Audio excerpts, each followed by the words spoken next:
Hello guys, here we provide you audio dictation in original voice of Dr. G.D. Wist at a speed of 100 word per minute. If you want more these type dictations at a different speed of all books, Hindi or English, then subscribe, like, share or comments also on my channel, and lot of thanks of any kind of suggestion.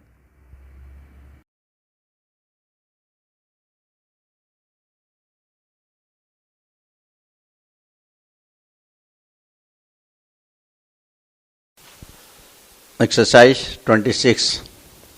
On the fateful day, accused persons armed with dangerous weapons and bombs attacked the deceased and the prosecution witnesses. Appellant hurled bomb on deceased and he died on the spot, and others also hurled bombs and prosecution witnesses suffered splinter injuries. The High Court upheld the acquittal of all the accused except the appellant and convicted the appellant under Section 302.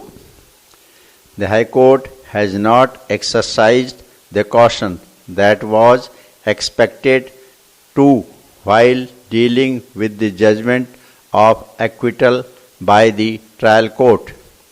High Court was not justified in interfering with the well-considered judgment of the trial court.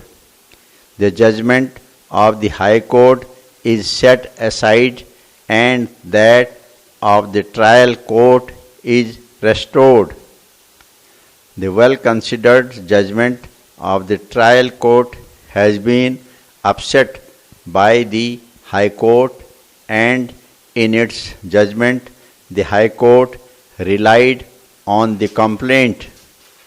There is hardly any consideration in the High Court's judgment, more particularly of the mix-up of timings as regards the complaint.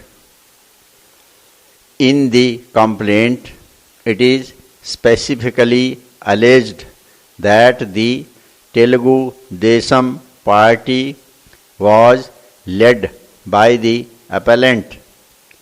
Both the parties had fought in connection with using the road, and the witness himself and his party people were accused in that case and were absconding.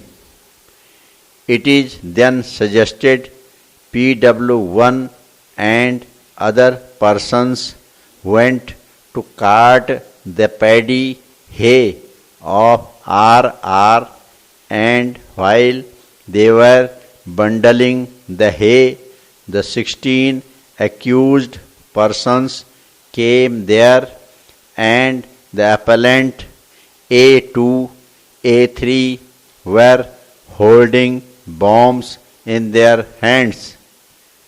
It was the appellant who hurled a bomb on deceased.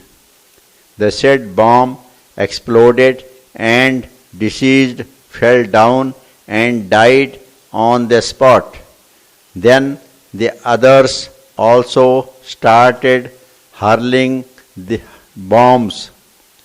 PW1 then refers to his being hacked by other accused persons with a hunting sickle and on the right knee with the spear. He then refers to an injury caused on his little finger because of the spear. He then refers to the police firing a gun.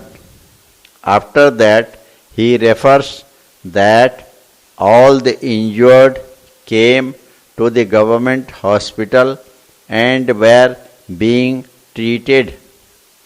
On seeing the evidence of PW1 in the light of evidence of PW14, Head Constable and PW15 Circle Inspector, the falsity of his evidence becomes clear. Though in his examination in chief he claimed that all of them, along with the woman folk, were taken in the tractor.